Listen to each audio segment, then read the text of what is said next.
Hey guys, Matt Science here, and today I am back for episode number 13 of r/NuclearRevenge.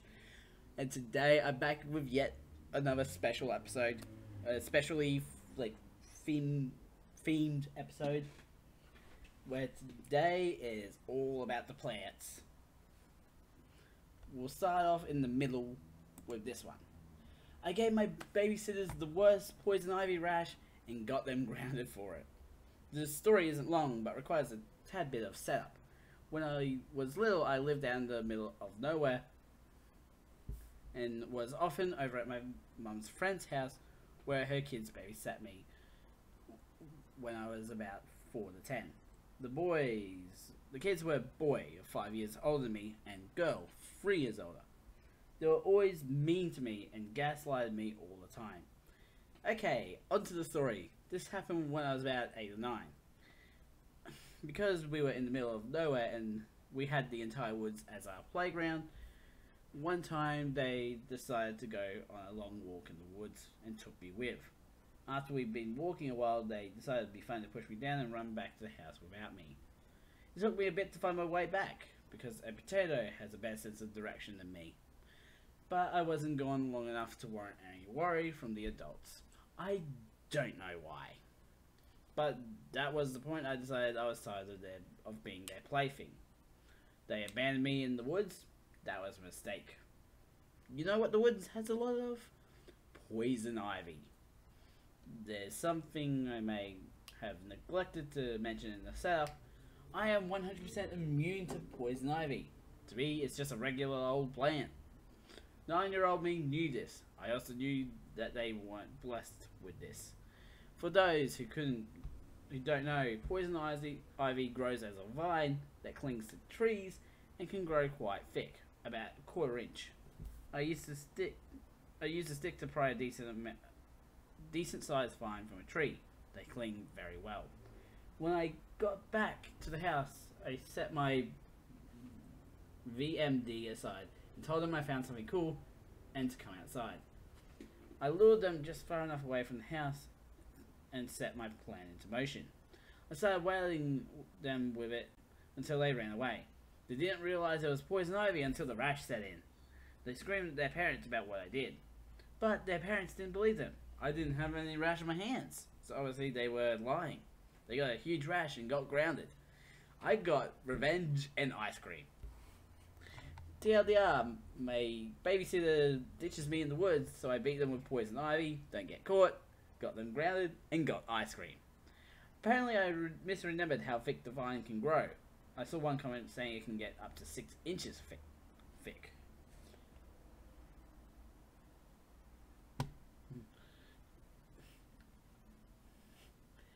To all those who keep saying you start getting a rash after being exposed 7 to 8 times or so, I used to help my grandma pull out of her yard so the dogs wouldn't get hurt.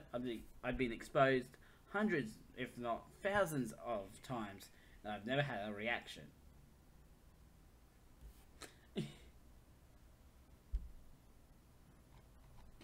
Okay. Let's move on to this one. Drive long sharp nails into my fence. Kill my vine. Enjoy the weeds my siblings with. That sentence doesn't make sense. Not sure if this counts as nuclear, but I was told to post here, so here goes.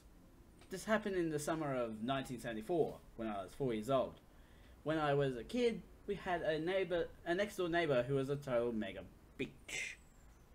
Mega Beach was a 40-something woman who liked high heels, mules, big jewelry, lots of makeup, and wore long, flowy kaftans in garish colours that did not flatter her.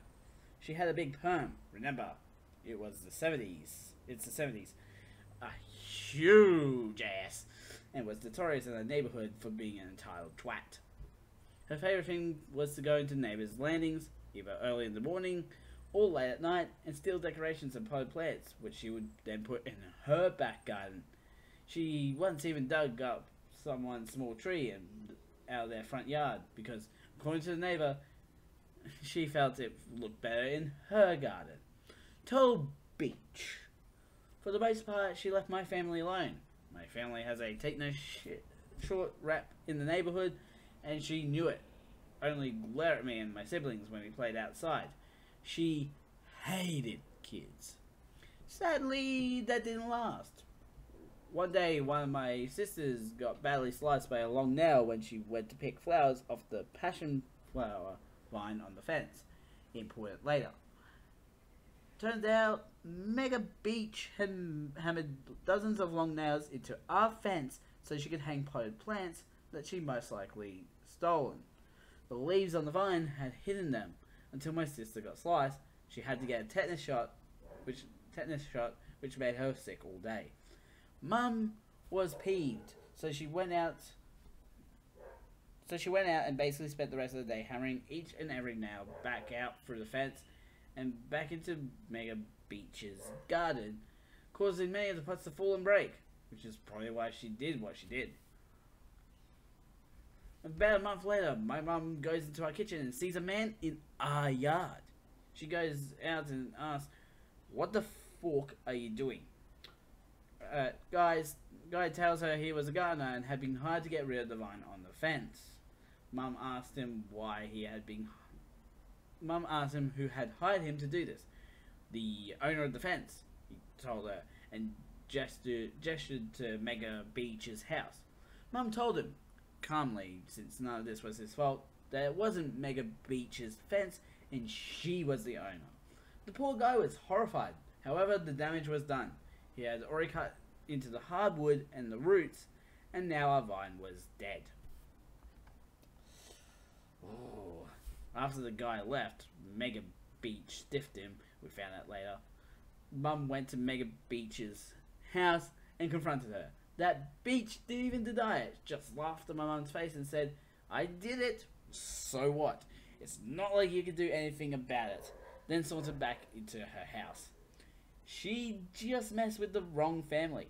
2 days later, Mega Beach went on a 2-week vacation with her husband, an arsehole, to Cabo. Revenge time.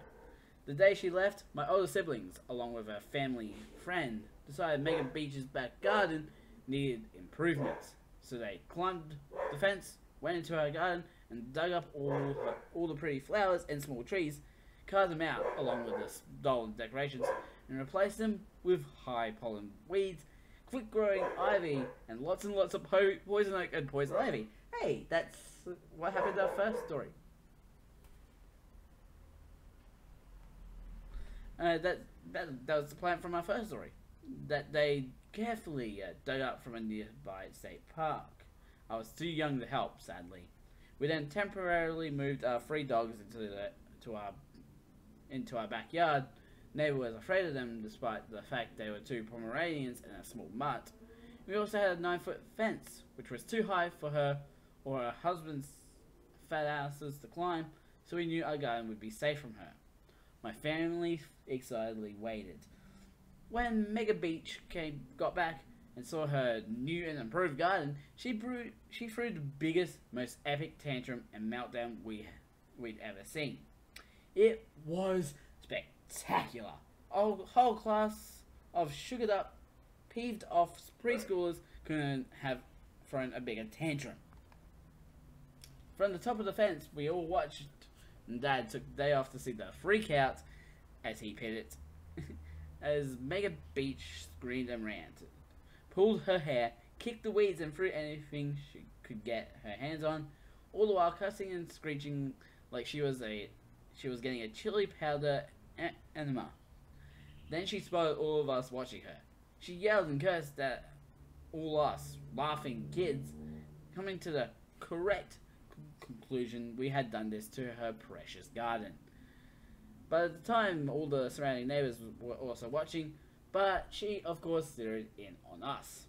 Mega Beach then stormed over to our house and banged on our door until Mum opened the door. Dad let her deal with it, as he was still laughing his ass off. Mega Beach then demanded my family to not only pull those ugly plants out, and to, of course, pay for new ones and plant them, and to do it now right now. Mega... her mum just looked at her, yawned, told her she had zero proof it was her kids who done it. Mum knew, even sat and watched with me as my siblings did it, laughing the whole time. I think at one point my dad even helped. Mum then reminded that she had stolen dozens of plants from the neighbours, had been caught blatantly stealing from their front gardens, yet was surprised that someone had retaliated. Mum laughed, told her to fork off, and went back inside. She ranted at us through the door for about an hour until her voice placidly gave out, then stomped back to her house. She avoided us from then on and gave the death glare to my mum, whoever she saw her, whenever she saw her. Mum would just smile, give her the finger, and go about her business. She was intimidated by my dad, and wouldn't do anything when he was around, but Dad worked a lot, so wasn't there most of the time. We donated most of the dug up plants to neighbours she'd stolen from and returned the stolen ornaments and decorations to the rightful owners, if we found them, but kept 2 rose bushes, which we planted by our back gate, a ceramic heath cat, which I still have, and a glass and metal sun god decoration nobody claimed. Mega Beach never did get rid of all the weeds and didn't realise it was poison oak she was pulling barehanded until she and her husband got horrible rashes over 1/3 of their bodies, I was told, in some very unfortunate places. Uh-oh. Uh-oh. Edit. Some people have been asking why my mum didn't use Mega Beach's word.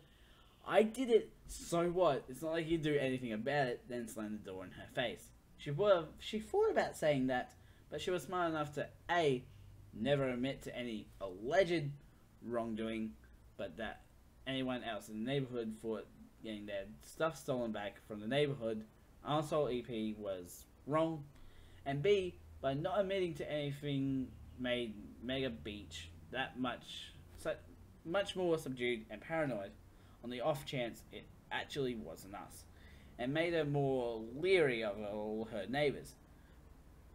Made life in the neighbourhood better in the long term, since from then on no plants or decorations were ever stolen again. TLDR, arsehole neighbour hammers huge sharp nails into fence, it injures my sister, then kills our passion flower fine. So my siblings pull out all of her flowers and replace them with weeds, including poison oak. That's 2 stories in a row with poison ivy being involved. Okay, we'll finish off with this story. Although I think last story I had already read that in Pro-Revenge. So yeah. Let's just get on to this story. Was told this belonged here. Bitch tries... Damn it. Beach tries to destroy my orchard. I destroy her life. Sorry, might get a bit long. Well, let's start a few years in the past. My great-grandparents planted an orchard. It is now at least 120 years old. My grandparents and my parents were really proud of the peach trees growing in it and did their best to keep them in good health and well. We always threw a big party when the peaches were ready to be harvested and invited all our friends and neighbours to it. I loved those parties. The neighbours on the property to the south of the orchard were particularly fond of our peaches. They were a bunch of fine old people, and me and the old man, Sam, were pretty good friends. He taught me a lot about woodworking with hand tools only, and we had some great evenings in his workshop, and we finished many a good whiskies in there together. In return, he got a lot of fine peaches, marmalade, homemade peach liquor, etc. Sadly, he died a good 10 years ago. Cancer is a real arsehole. His wife soon followed after many suspected it was of a broken heart. They had no kids, so all their property was left to the state, except his tools and whiskey collection, which he had gifted to me a few weeks before he died. In comes Karen. The name speaks for itself. Haircut, attitude, beachiness. The whole deal. She bought the property of my late neighbours. We hadn't had the kind of money to buy it at that time, as we had met some dire straits the years before, and all our savings were gone. The first thing she did before she actually moved in was to go around and making demands of the neighbours on the surrounding properties. When it was finally our turn to listen to her gibberish, she told us that we needed to remove half of the trees, as the leaves were blowing on her property. We told her in a polite way that we won't comply to her demands, as the orchard is a vital part of our family heritage, tradition, life, and has been there for at least 120 years. She was pretty peeved, but did nothing for the time being. There are some things you need to know before I could continue with the story. The workshop I mentioned before was situated right at the border to our property. It was a small timber-framed building, at least 160 to 180 years old. The regulations in my state are pretty strict concerning old structures. Every structure over 100 years is protected, and you need a special permission to tear it down. Failing to get this permission can lead to a hefty fine. To get the permission to build a new building, it has to be up to code, and you have to ask your surrounding neighbours, and if they agree, you're good to go. Except there is one specialty in my county. You have to keep a certain distance to the border of the property to allow emergency services full access to your property. If one of these regulations isn't met, the building is illegal, or at least only partially legal, can be ordered by court to be torn down. That might come in handy later. So back to my Karen. After our first encounter with her, she did her best to pester the whole neighborhood. She got the neighbor's dog put down because he allegedly attacked her brat. It later turned out she faked the attack. The dog was the sweetest and most innocent dog you could imagine. A Burmese mountain dog. Big, but a real teddy bear. Anyways, she later got us to stop doing annual peach parties, as she called the police every time for various reasons. Noise complaints. We had a band playing there in the afternoon. Arson. We lit a fire in a designated fire pit in the middle of our property. She called the ATF on us, allegedly making moonshine. My dad had a license to distill for her own consumption. In short, she was a real pain in the bum. A real pain in the bum. Oh, no. And after 3 years, we decided it wasn't worth it to deal with various officers and law enforcement agencies every time we threw the party, and we decided to quit. After she had reached this goal, she resorted to pestering us to remove the orchard. We didn't cave in, and some things started to get really fishy. Somehow the tires of our trucks got slashed. Eggs got thrown on our farmhouse. A cat disappeared and surfaced a few days later in pretty rough condition. It looked like somebody had tried to cut his tail off. Oh, don't do that to cats. Don't worry, he healed up completely, but we actually couldn't prove that she did all that. Then came the day she made her biggest mistake. She had a company come in a sort of secret operation and tear down the old woodworking workshop overnight. 2 days later, they started building a big garage recreational center house right where the shop was, but she missed one fine detail, which got pretty important later on. She didn't ask for our permission, nor for the neighbors. A short while after, the trees right next to our property started to get sick. The leaves turned brown in the middle of summer, and the branches started to die. We lost 4 trees before we figured out the cause. Somebody had driven long copper nails into them. We had a suspicion, but we couldn't prove it. So we put up some trail cameras. Perfectly legal. It was on our own property. We caught her red-handed. My dad confronted her. She apologized, and my dad, being the way too nice guy he is, wanted to let her off the hook. But not me. The nail she drove into our oldest tree was the final nail to her coffin. I started to investigate. I had some friends at the administration of our county and asked them to do some inquiries. Turns out she hadn't applied for permission to tear down the old shop, nor the permission to build a new building. I further did some inquiries on the borderline of our property. Turned out the old markers vanished over time, and her building was about 3 feet on our property. After I had gathered all this information, I presented it to my parents. At first they were reluctant as they didn't want to start a neighborhood clash, but after I recalled all the things she did to us and our neighbors, they were in. So let the games begin. First we called the authorities on her for tearing down a protected building and presented them with all the evidence we gathered. Then we called the building authorities on her for building a building without permission, not up to code, and not only didn't she keep the required distance to the property border, she also built on the property on our property without permission. Long story short, turned out the workshop hasn't only been protected because of its age, but also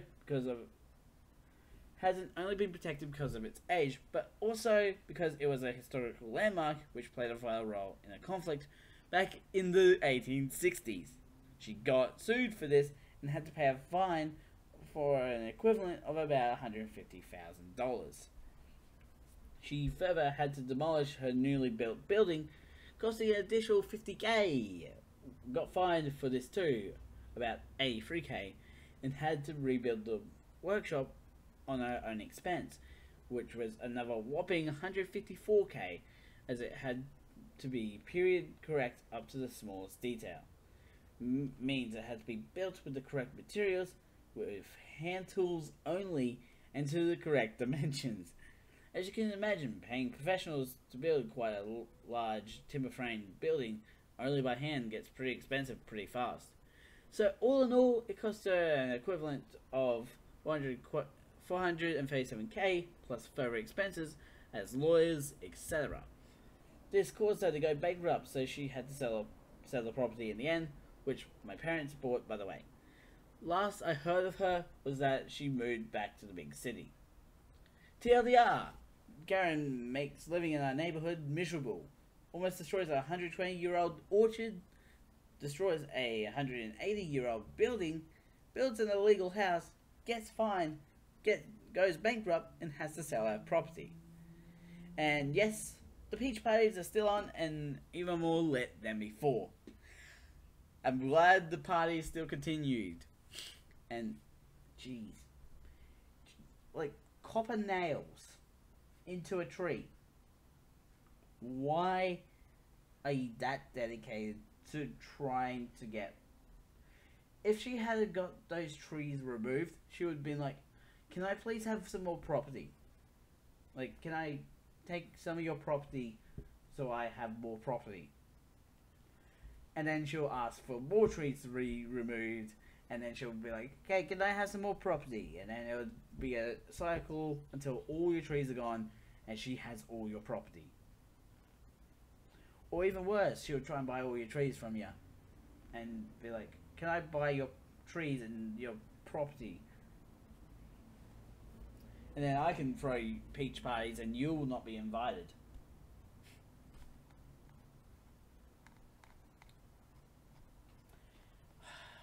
I'm going to end this episode here. Links will be in the description to my main channel and also the second channel where you're on right now, with links to the playlist in the last episode. Go check them out.